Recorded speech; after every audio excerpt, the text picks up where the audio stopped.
meliput rapat pansus hak angket pemakzulan Bupati Pati. 2 jurnalis dibanting oleh pengawal Ketua Dewan Pengawas RSUD Suwondo Pati. Misteri kematian mahasiswa UNES ditemukan kejanggalan perbedaan lokasi kecelakaan. Kenal 3 bulan, kakek berusia 67 tahun di Kabupaten Klaten ajak kekasihnya nikah massal.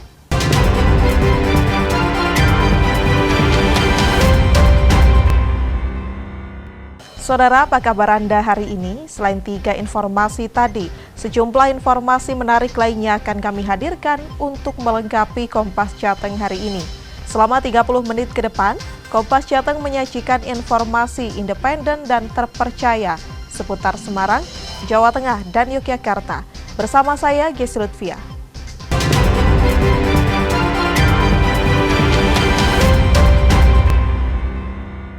Mengawali Kompas Jateng pagi ini, Saudara, 2 orang pasangan kekasih ditangkap Polsek Ngalian, Semarang usai terekam kamera pengawas menguburkan janin berusia 5 bulan. Aksi nekat yang dilakukan pasangan tersebut dipicu rasa malu akibat hamil di luar nikah. Sebuah rekaman kamera pengawas yang didapatkan petugas kepolisian dari kawasan industri Gatot Subroto memperlihatkan sepasang kekasih membawa sebuah bungkusan dan menguburkannya di tanah kosong yang difungsikan sebagai lahan parkir kawasan industri Gatot Subroto, Ngalian, Kota Semarang. Aksi pasangan kekasih ini kemudian ditindaklanjuti oleh kepolisian setelah warga melaporkan adanya gundukan tanah baru di lahan kosong kawasan industri Gatot Subroto. Dari hasil penyelidikan yang dilakukan oleh polisi, kedua pasangan kekasih ini mengubur janin jenis kelamin laki-laki pada tanggal 24 Agustus Minggu malam. Setelah dilakukan pembongkaran gundukan tanah, diperkirakan janin berusia 5 bulan. Kedua pelaku pun berhasil ditangkap di indekosnya di daerah Ngalian, Kota Semarang pada 3 September 2025. Setelah mengubur, mereka masih tetap di kos yang sama. Terus mereka tidak berusaha atau mencoba kabur, tidak, karena yang saudara Rafli ini masih kerjanya di sekitar KIC. Yang pertama alasannya menguburkan karena sakit. Infonya waktu hamil saudari Winda ini Fatimah Winda ini merasa kesakitan terus di samping itu juga malu karena di luar nikah. Atas perbuatannya, kedua pelaku dijerat pasal tentang perlindungan anak dengan ancaman hukuman 10 tahun penjara. Heri Widodo, Kompas TV, Semarang, Jawa Tengah. Sorotan lainnya, Saudara, mencuri sepeda motor seorang mahasiswa salah satu universitas swasta di Kabupaten Sukoharjo, Jawa Tengah, ditangkap polisi dan ditetapkan sebagai tersangka. Tak tanggung-tanggung, pelaku mencuri 2 sepeda motor sekaligus dalam waktu hampir bersamaan di parkiran kampus.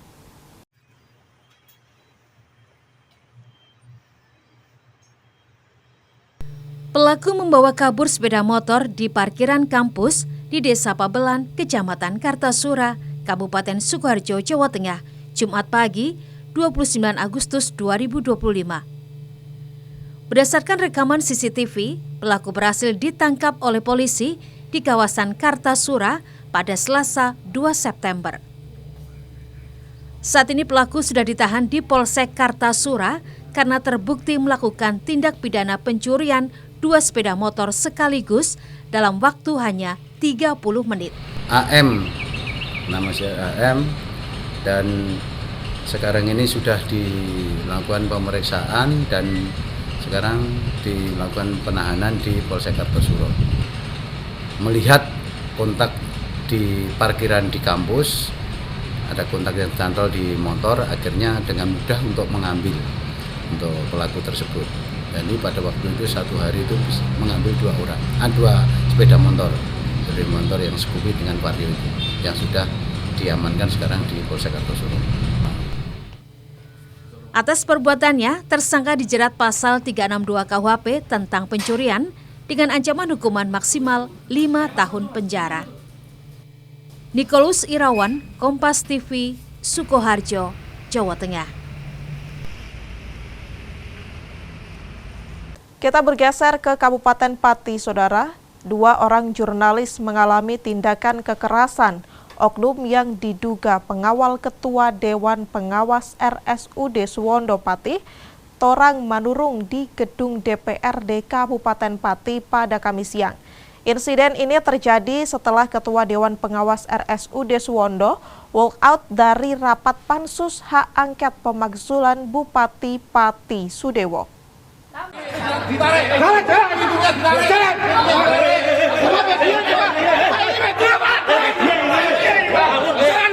Dua orang jurnalis mengalami tindakan kekerasan saat meliput pansus hak angket pemakzulan Bupati Pati Sudewo. Insiden ini terjadi saat sejumlah jurnalis hendak meminta keterangan dari Ketua Dewan Pengawas RSUD Suwondo Pati, Torang Manurung, usai dirinya walk out dari rapat pansus hak angket. Torang Manurung pun bungkam saat meninggalkan ruang rapat. Seorang pria yang diduga pengawal Torang Manurung bahkan mendorong 2 jurnalis hingga terjatuh di pintu utama gedung DPRD Kabupaten Pati. Ikatan Jurnalis Televisi Indonesia Korda Muria Raya dan Persatuan Wartawan Indonesia Kabupaten Pati mendesak polisi segera menyelidiki dan memeriksa oknum pengawal yang terlibat. Ketua Dewas yang dipanggil oleh DPR walk out dari ruangan sehingga sejumlah jurnalis mengejar mereka untuk mendapatkan berita. Dan pada saat kejadian itu sejumlah oknum yang mengawal beliau itu mendorong dan menarik sejumlah wartawan sehingga terjatuh. Dan kami meminta Polresta Pati berani mengusut tuntas kasus ini karena sudah melanggar Undang-Undang Pers. Ini salah satu bentuk arogansi yang dipertontonkan oleh mereka bahwa mereka itu tidak menghargai sama sekali daripada kerja jurnalis. Ketua Pansus Hak Angket Pemakzulan Bupati Pati Teguh Bandang Waluyo menyayangkan kejadian kekerasan terhadap jurnalis tersebut dan berharap aparat kepolisian segera memproses kasus ini agar tidak ada arogansi kepada rekan jurnalis. Saya yakin pihak keamanan harus melangkah ini, jangan dibiarkan. Kalau seperti ini dibiarkan, Pati yang sudah baik, yang sudah adem, nanti timbul percik-percik yang tidak baik. Saya meyakini Pak Kapolres akan menindaklanjuti urusan ini. Pihak DPRD Kabupaten Pati menegaskan bahwa oknum yang diduga melakukan kekerasan terhadap jurnalis tersebut bukan merupakan pengamanan dari pihak DPRD Kabupaten Pati maupun dari aparat TNI dan Polri. Iwan Miftahuddin, Kompas TV, Pati, Jawa Tengah. Tadi ada yang dilempar teman-teman. Oke, ada yang didorong. Misteri kematian mahasiswa UNES ditemukan perbedaan lokasi kecelakaan. Nantikan informasinya usai jeda pariwara berikut ini.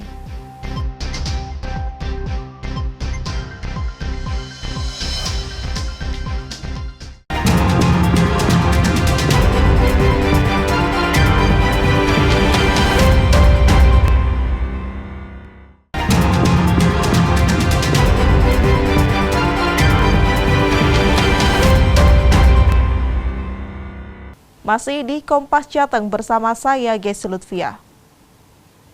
Misteri kematian mahasiswa Universitas Negeri Semarang, UNES, Iko Julian Junior, masih menjadi sorotan publik. Sejumlah kejanggalan dalam kasus kematian Iko ditemukan, seperti perbedaan keterangan lokasi kecelakaan. Dalam informasi yang diterima oleh Pusat Bantuan Hukum Ikatan Alumni Fakultas Hukum UNES, ada perbedaan lokasi kecelakaan atas kasus kematian mahasiswa UNES, Iko Julian Junior. Semula, pihak keluarga menerima surat tanda penerimaan yang menyebutkan kecelakaan terjadi di Jalan Dr. Cipto, Semarang.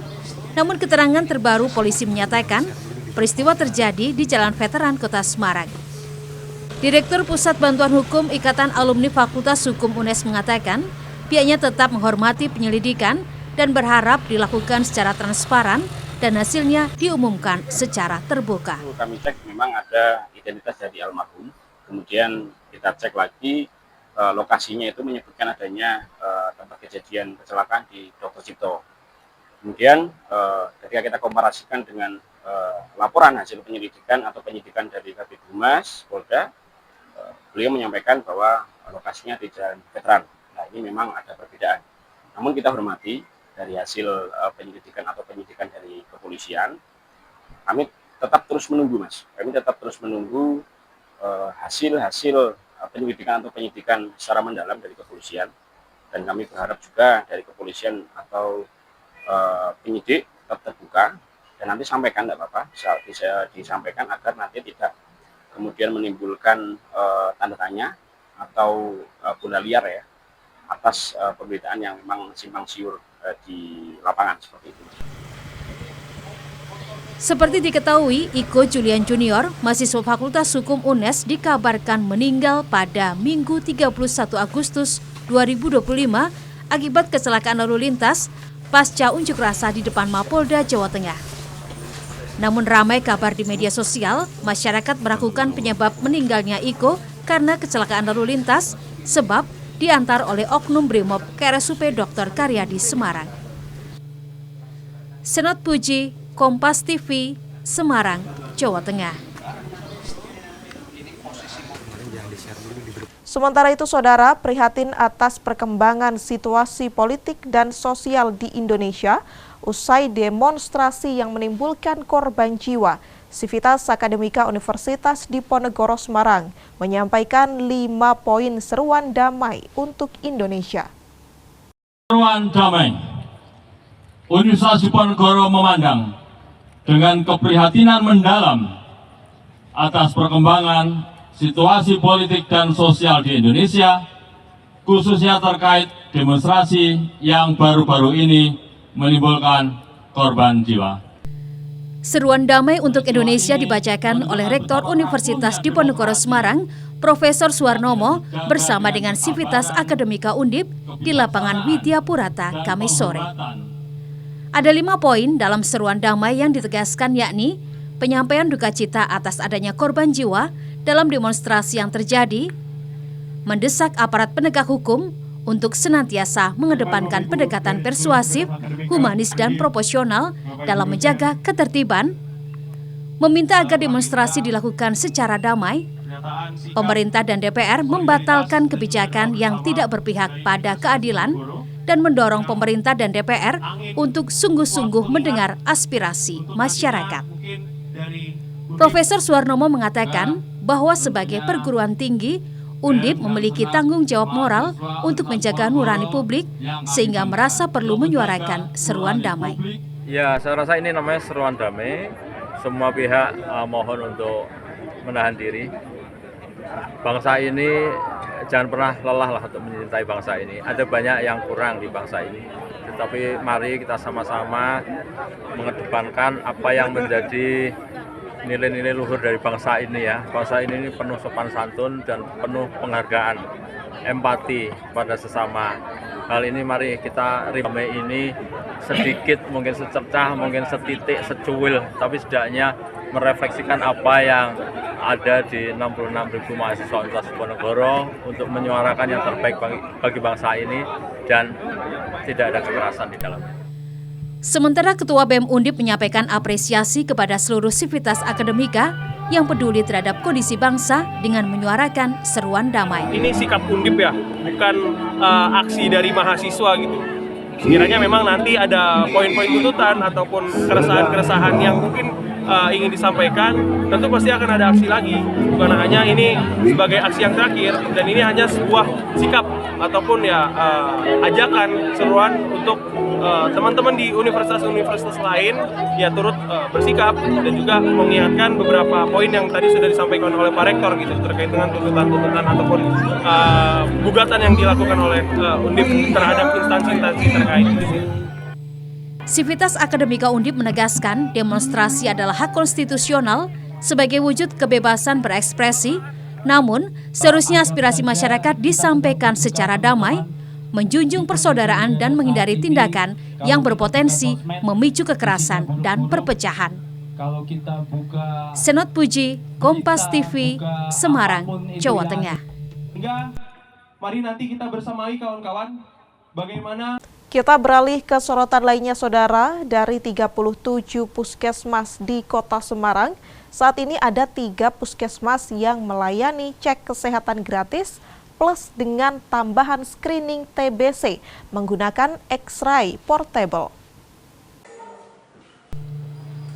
3 puskesmas di Kota Semarang yang melakukan uji coba layanan satu atap untuk melayani screening kesehatan TBC dengan menggunakan X-ray portable, yakni Puskesmas Bangetayu, Puskesmas Ngalian, dan Puskesmas Gunung Pati.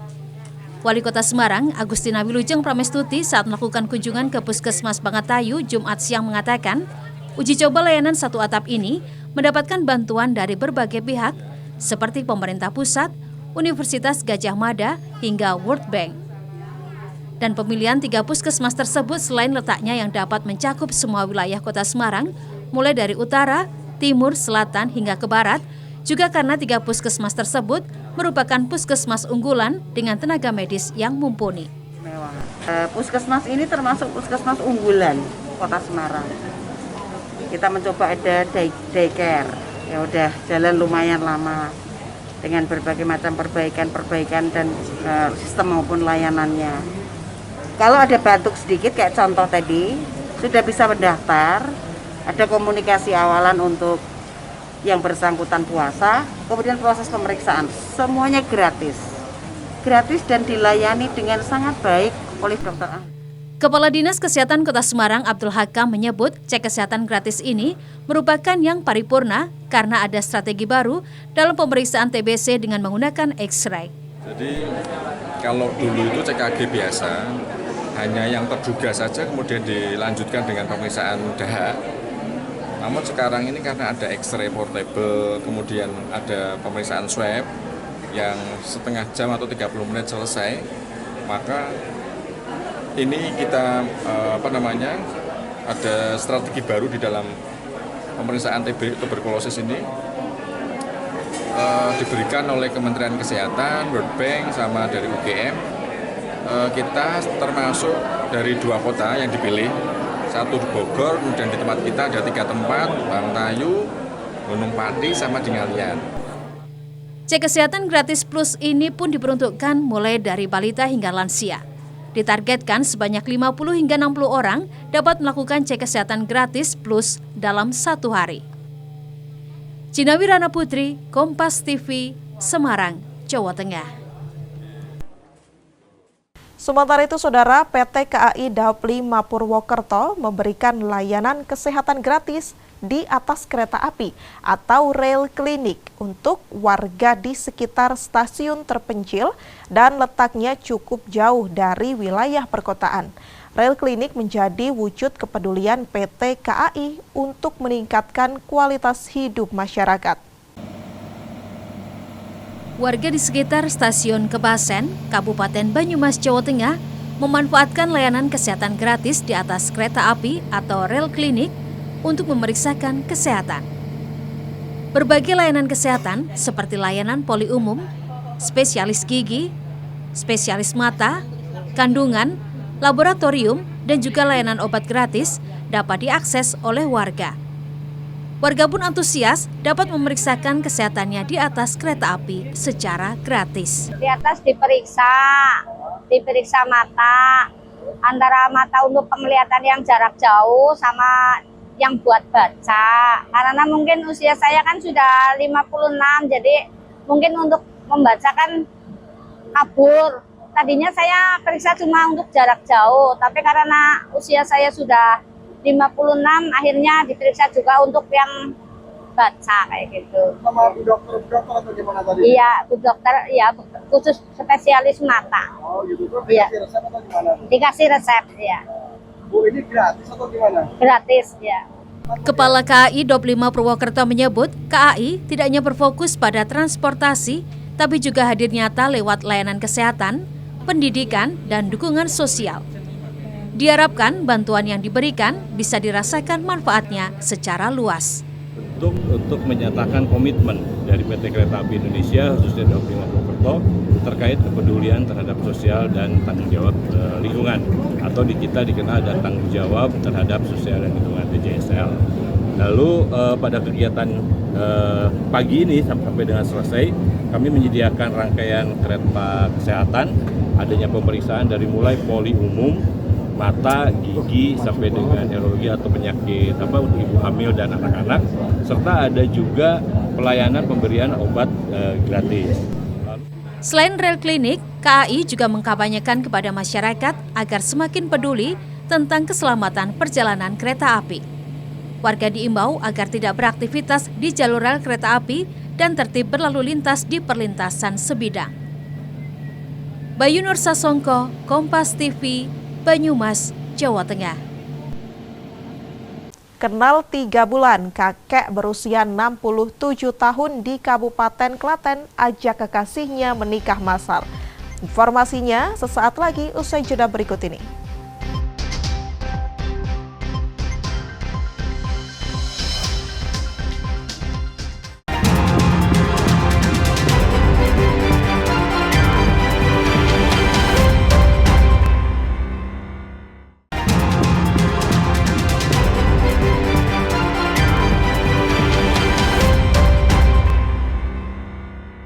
Terima kasih Anda masih di Kompas Jateng bersama saya Gesi Lutfia. Wakil Gubernur Jawa Tengah Taj Yassin Maimun menyatakan pembukaan rute internasional langsung dari Semarang ke Malaysia tak hanya memberi dampak yang bagus terhadap pengembangan kedua wilayah, namun juga berdampak pada peningkatan perekonomian dan wisata di Jawa Tengah. Penerbangan perdana rute internasional di Bandara Jenderal Ahmad Yani Semarang ini ditandai dengan kedatangan pesawat AirAsia dari Kuala Lumpur dan disambut dengan tradisi water salute. Kedatangan pesawat jenis Airbus A320 yang membawa 180 penumpang ini juga disambut oleh Wakil Gubernur Jawa Tengah Taj Yassin Maimun, jajaran Bandara Jenderal Ahmad Yani Semarang, jajaran AirAsia dan pejabat di lingkungan Bandara Jenderal Ahmad Yani. Wakil Gubernur Jawa Tengah Taj Yassin Maimun menyatakan optimis dibukanya rute penerbangan ke Kuala Lumpur akan meningkatkan perekonomian dan wisata di Jawa Tengah. Taj Yassin yakin kunjungan wisatawan mancanegara akan meningkat pesat, termasuk membuka peluang kunjungan investor ke Jawa Tengah. Selama penerbangan AirAsia, mereka menunggu betul supaya lebih mudah ketika mau berlibur ke Malaysia maupun dari Malaysia datang ke Jawa Tengah, khususnya yang ada di Kota Semarang. Hari ini kita menyambut baik, alhamdulillah lancar. Semoga ini akan meningkatkan ekonomi Jawa Tengah. UMKM-nya kita juga tawarkan pariwisata di Jawa Tengah, dan kita menawarkan bukan hanya wisata destinasi saja, tetapi kita juga menawarkan ada beberapa kawasan industri yang menjadi destinasi untuk wisata ke Jawa Tengah. Jadi yang datang harapan kami bukan hanya pelancong saja, tetapi juga pengusahanya datang ke Jawa Tengah untuk menginvestasikan di Jawa Tengah. Jelas senang sih ya, karena saya sendiri orang Semarang, asli Semarang. Jadi dengan adanya penerbangan internasional yang dulunya sebelum pandemi kan sudah ada Ahmad Yani, ya sekarang sudah jadi internasional lagi. Jadi lebih mudah, kami lebih mudah, nggak perlu harus move dulu ke Surabaya atau ke Jakarta. Jadi yang jelas kita senang sih ya, lebih mudah. Penerbangan perdana rute internasional di Bandara Jenderal Ahmad Yani Semarang menuju Kuala Lumpur, Malaysia dipastikan sudah terisi penuh untuk 5 hari pertama sejak kembali dibuka pada 5 September 2025. Dan di bulan November akan hadir pula rute baru Semarang-Singapura dengan harapan akan semakin banyak konektivitas dari Semarang menuju negara-negara Asia lainnya. Senat Puji, Kompas TV, Semarang, Jawa Tengah. Saudara, usia bukan menjadi penghalang menemukan pasangan hidup. Meski sudah berusia 67 tahun, seorang kakek di Kabupaten Klaten, Jawa Tengah tidak malu mengikuti nikah massal demi bisa menikahi cinta sejatinya. Suasana khidmat begitu terasa di Gedung Sunan Pandanaran, Kabupaten Klaten, Jawa Tengah. 13 pasangan dari berbagai latar belakang dan usia ini tengah berbahagia karena ikatan cinta mereka yang selama ini terpendam akhirnya bisa diresmikan secara agama dan juga negara. Di antara deretan pasangan nikah massal ini, sepasang lansia Sarjono dan Sukatri mencuri perhatian. Meski baru mengenal Sukatri selama 3 bulan, Sarjono kakek berusia 67 tahun ini langsung memantapkan hati untuk menikahi cinta sejatinya. Bagi Sarjono, usia tidak menjadi penghalang untuk menikahi tambatan hati. 3 bulan. Oh, 3 bulan. Kenalan sendiri, Pak De? Iya, kenal sendiri, langsung berteman dengan orang. Ini tetangga atau? Ya, lain kelurahan, Pak. Beda satu kecamatan, tapi Beda kelurahan. beda kelurahan. Ya. Kenalnya di mana, Pak De? Kenalnya lewat HP. Oh, lewat HP? Ya. Acara nikah massal yang digelar Basnas Kabupaten Klaten ini mengentaskan pasangan yang belum resmi menikah menjadi pasangan resmi secara hukum agama dan juga negara.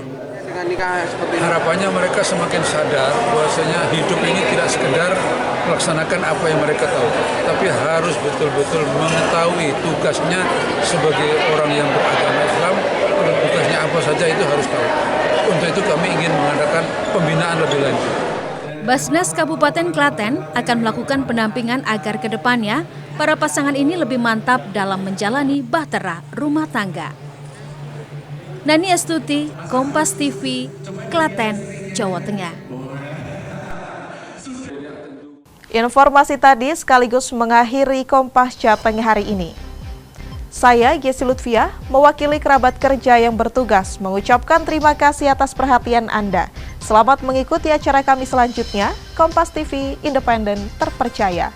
Sampai jumpa.